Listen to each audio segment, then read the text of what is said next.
Everyone, good evening.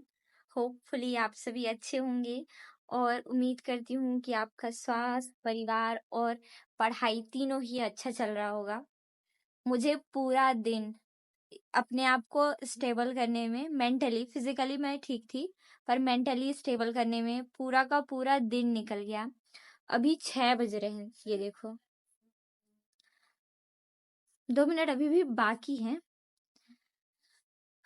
और मेरी जो हालत है ना, वो मुझसे यकीन नहीं होगा कि जो लड़की सुबह सुबह कैमरा अपने हाथ में लेकर वीडियो ब्लॉग रिकॉर्ड करती है, आज उससे कैमरा नहीं रखा जा रहा था। हिम्मत ही नहीं थी, मुझे कुछ भी करने का बिल्कुल इच्छा नहीं था। मतलब बस कुछ भी हो, सब कुछ ठीक हो जाए, ऐसा वाला लग रहा था।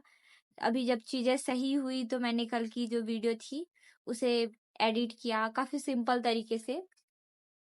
और मतलब जो भी चीजें हैं खुद को संभालने में गया। और जो स्ट्रेस का लेवल है, मतलब जो ओवर थिंकिंग चल रही थी दिमाग में, बस दिमाग में सारा कुछ साइड में, और बस ये लग रहा था कि सब कुछ ठीक हो जाए, सब कुछ ठीक हो जाए। अभी 100% तो सारी चीजें ठीक नहीं हुई हैं, पर कल और आज सुबह की अपेक्षा अभी काफी ज्यादा चीजें ठीक है। बस भगवान से आप लोग प्रे करो कि सब कुछ ठीक हो जाए। जो दिक्कत है वो मतलब बस भगवान ठीक करे, क्योंकि उनके अलावा किसी पे उम्मीद नहीं है। स्पेशली ना तब हमें बहुत ज्यादा दिक्कत होता है जब हम किसी ऐसे व्यक्ति को देखें जो पहले स्ट्रांग है, रहा हो या रहता है, या फिर जो भी चीजें, पर अचानक हम उसे कमजोर पाते हैं ना, तो चीजें काफी ज्यादा दिक्कत करती है। आज दिखाती हूँ आप लोगों को, ये देखो सुबेरे से मैं आज, मतलब ये था कि जो चीजें हो रही हैं होने देते हैं, पढ़ लेंगे अपना। मैं लैपटॉप सुबेरे 6 बजे से निकाल के लाई हूँ, जैसे ला के रखी थी माउस, मतलब जो चीजें पड़ी हुई है ना, एज अ टीज जैसे की तैसे पड़ी हुई है। और यकीन नहीं करोगे आप लोग कि मैं इस जगह पर सिर्फ अलट पलट रही थी, कहीं बाहर जा रही थी। 11-12 बजे का जो टाइम था, मैं वहां पे टहल रही थी, जबकि वहां पे मैं कभी 11-12 बजे, मतलब ठंड में तो कभी जब निकल जाती थी, पर ऐसे इस मौसम में या फिर इससे पहले कभी निकली ही नहीं हूँ, मैं टहलती ही नहीं हूँ। मुझे काफी ज्यादा दिक्कत हो रही थी, ऐसे लग रहा था मेरे सीने पर किसी ने पत्थर रख दिया है। अब मेरा सांस लेना भी मुश्किल है, पर अभी सब कुछ सही है।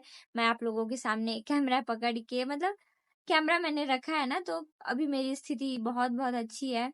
मैं मतलब मेंटली अब उस स्टेज पर हूँ कि मैं अब चीजें कर सकती हूँ। पिछले कुछ टाइम से, लगभग मुझे लगता है 4 दिन हो गया है, मैं चीजें प्लान कर रही थी। मेरी जो लाइफ स्टाइल है ना, वो काफी ज्यादा सिंपल चल रही है। मतलब पढ़ तो रही हूँ मैं एवरीडे, पर कुछ कुछ चीजों में ज्यादा इंक्लूडेड होने की वजह से मेरा 2 घंटा 3 घंटा से ज्यादा जा ही नहीं रहा है। मैं अपनी जो पढ़ाई का लेवल है वो खींच नहीं पा रही हूँ। अब इस लेवल में मुझे तो, मतलब ऐसा नहीं है कि सक्सेसफुल नहीं हो पाऊंगी पर कहीं ना कहीं मुझे ज्यादा समय लग जाएगा। आज मैंने एक बहुत इंस्पायरेशनल क्वेट देखा, मतलब एक पिक्चर देखी इंस्टाग्राम पर। बात ये था कि एक फीमेल थी जो कि लेबर थी। समझ रहे हो कि 9 से 4-5 बजे उनकी जब छुट्टी होती है, तब तक वो अपना काम करती थी, मजदूरी करती थी, और उन्होंने अपना नेट जेआरएफ क्वालिफाई किया। ये मेरे लिए काफी ज्यादा इंस्पिरेशनल था कि हम देखो, पार्ट टाइम जॉब करके, या फिर मैं अपने आप को भी काफी ज्यादा कमजोर मानती थी कि मैं पूरे दिन दुकान में रहती हूँ, फिर मेरी पढ़ाई, ये वो दुनिया भर की चीजें। पर मुझे रियलाइज होता है कि मुझसे भी ज्यादा खतरनाक लोग मेहनत करते हैं। देखो कहीं ना कहीं मैं तो उन पार्ट टाइम जॉब करने वालों से भी अच्छे लेवल पे हूँ कि वो लोग मतलब दूसरे का काम करते हैं, उनके अकॉर्डिंग काम करते हैं। कम से कम मेरे पास ये तो है कि मैं घर पर हूँ, चीजें मैं, मेरा मन हो रहा है तो कर रही हूँ, नहीं हो रहा है तो नहीं कर रही हूँ, ये सारी चीजें हैं। तो मैंने देखा कि वो लेबर पीएचडी क्वालिफाई, मतलब नेट क्वालिफाई है, अब पीएचडी करेंगी। मतलब सपने पूरे करने के लिए सिर्फ जज्बे की जरूरत है, ईमानदारी की जरूरत है, आपकी मेहनत की जरूरत है। उसके अलावा दुनिया का कोई भी ऐसा प्रॉब्लम नहीं है जो आपको रोक सके कि आपको ये सारी चीजें नहीं करनी है।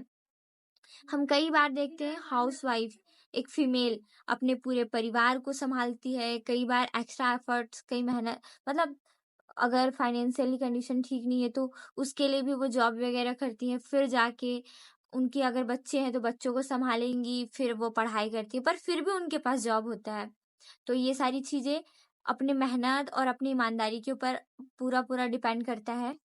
तो मेरी जो प्लानिंग है वो ये है कि कम से कम मैं 6 आवर अपने डेली लाइफ में अपने लिए निकालूंगी। मतलब देखो, 8 दूनी 16, 8 तिरके 24, 24 घंटे होते हैं। 8 घंटा मैं अपने सोने को दूंगी, मतलब माइंड जो है वो सही रहने के लिए प्रॉपर नींद बहुत ज़्यादा ज़रूरी है। और 8 दूनी 16 घंटा है तो उसमें मैं दुकान में भी रहती हूँ, पर दुकान में रहने के साथ साथ मुझे अपने खुद के काम करने होंगे, प्लस पढ़ाई के लिए भी प्रॉपर समय निकालना पड़ेगा। इससे पहले मैंने 40 डेज़ चैलेंज लिया था, उसमें मुझे काफ़ी अच्छा रिज़ल्ट मिला। तो मैं चाहती हूँ कि मेरा गला भी खरखरा रहा है। प्रॉपर 6 घंटे की, मतलब गिरे से गिरे हालत में, ज़्यादा होता है तो ठीक है, पर नॉर्मली 6 घंटे का प्रॉपर रूटीन रहेगा। तो नॉर्मली अगर मैं कॉम्पिटिटिव एग्ज़ाम दे रही हूँ तो सिर्फ अपने लिए नहीं दे रही हूँ, मुझे उन सारे एस्पिरेंट्स को कॉम्पिटिट करना पड़ेगा जो पहले से प्रिपरेशन कर रहे हैं। अब जाहिर सी बात है ना कि मेरे पास प्रॉब्लम है तो सारे लोगों के पास प्रॉब्लम नहीं है, वो लोग तो अपनी पढ़ाई प्रॉपरली कर रहे हैं। और अगर मैं अपनी पढ़ाई में थोड़ी भी अप डाउन करती हूँ या फिर चीज़ों को इग्नोर करती हूँ तो ये पूरा मेरे लिए नुकसान है। तो अगर हम चैलेंज लेते हैं तो सबसे बड़ी चीज़ें ये होती है कि हम अपने लिए चैलेंज ले रहे हैं ना, तो पूरी की पूरी ईमानदारी होती है। 40 डेज़ चैलेंज में मैंने किया है तो मुझे कुछ चीज़ें पता है कि क्या क्या रिज़ल्ट आया है। अभी ये मार्च और अप्रैल, मई, जून, मुझे लगता है कि जून में मेरा एग्ज़ाम होगा। अभी फॉर्म भी मैंने नहीं फिल किया है, पर फिर भी तो चांसेस हैं कि एवरीडे 6 आवर, और उसके अलावा अगर कुछ चीज़ें बढ़ानी हो तो देख लूँगी। और वीडियो के लास्ट में आप लोग को मैं ये बताने वाली हूँ कि आज मैंने क्या चैप्टर फिनिश किया है, कितना किया है और कौन से सब्जेक्ट से किया है प्रॉपरली। मैंने कल मतलब अपना टू डू लिस्ट बनाया था, तो मेरा ये वीडियो 6 आवर चैलेंज के पहले का है जिसमें मैं प्लानिंग शेयर करूँगी। इससे आप लोग भी अपना बेनिफिट या फिर जो भी रूटीन है वो डिसाइड कर सकते हैं। आप सभी चाहें जिनका भी पढ़ाई में मन नहीं लगता तो वो मिल के मेरे साथ चैलेंज कर सकते हैं। हालांकि कुछ लोग स्टार्टिंग में 6 घंटे ना कर पाएँ तो ये जो 6 घंटा है वो 3 घंटा या 2 घंटे का आप कर सकते हैं। इससे मेरे साथ साथ आप सभी का भी बेनिफिट होगा। कुछ लोग रूम में या लाइब्रेरी में बैठ के पढ़ते होंगे, उनको तो दिक्कत नहीं है, पर कुछ लोग अपने घर के काम के साथ साथ अपनी प्रिपरेशन कंटिन्यू रख रहे हैं और ऐसी चीज़ें हो रही होगी कि वो पढ़ नहीं पा रहे होंगे। कई बार कोशिश की होगी उन्होंने कि मेरा जो पढ़ाई का टाइमिंग है वो थोड़ा सा बूस्ट हो जाए, मैं कुछ ज़्यादा अच्छा कर लूँ या फिर कुछ ऐसी चीज़ें जो मेरे लिए बेनिफिशियल हो। हम जब अपने घर की जिम्मेदारियाँ उठा रहे होते हैं तो हमें हमारे अलावा सारी चीज़ें दिखती है, हमारे घर के एक एक मेंबर का हम ख्याल रखते हैं, उनकी अच्छी बुरी चीज़ों को देखते हैं और हम अपना ही देखना भूल जाते हैं। तो होपफुली आप सभी को मेरा आने वाला वीडियो सीरीज़ पसंद आने वाला है, और अगर आप चाहो तो इस चैलेंज को ज्वाइन करो और साथ में मिलके चैलेंज लेते हैं। हो सके मेरे साथ साथ आप सभी का भी अच्छा हो, और अगर आप रेडी हैं तो प्लीज़ कमेंट करना आई एम रेडी। वीडियो पसंद आने पर लाइक, कमेंट एंड सब्सक्राइब करना भी नहीं भूलना है। आप सभी अपना खूब सारा ख्याल रखें और भगवान की दया से प्रॉब्लम थोड़ी सी ठीक है।